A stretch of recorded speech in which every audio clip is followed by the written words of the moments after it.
جواہر البیان صفحہ نمبر 96۔ گمشدہ خزانہ۔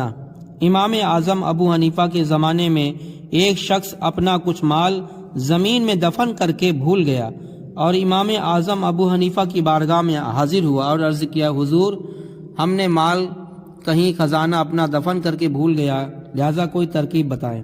تو امام اعظم ابو حنیفہ نے فرمایا کہ جاؤ ساری رات نماز نفل پڑھو، تمہیں یاد آ جائے گا کہ تم نے مال کہاں دبایا ہے۔ چنانچہ وہ شخص گیا اور رات کو اس نے نماز پڑھنی شروع کی، ابھی چند رکعت ہی پڑھی تھی، اسے یاد آ گیا مال کہاں دبایا ہے، بڑا خوش ہوا اور صبح امام اعظم ابو حنیفہ کی بارگاہ میں حاضر ہو کر عرض کرنے لگا کہ حضور، آپ نے یہ تدبیر کیسے ارشاد فرمائی؟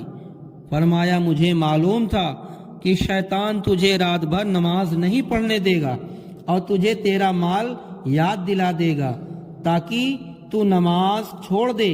افسوس کہ تو نے شکریہ میں رات بھر نماز کیوں نہ پڑھی۔ تو انسان مشکل کے وقت خدا یاد بھی بن جاتا ہے، مگر مشکل مسائل ٹل جانے کے بعد پھر وہی بے ڈھنگی چال اختیار کر لیتا ہے، اور یہ بات بڑے افسوسناک ہے کہ ایسا نہیں چاہیے۔ اللہ کو ہر وقت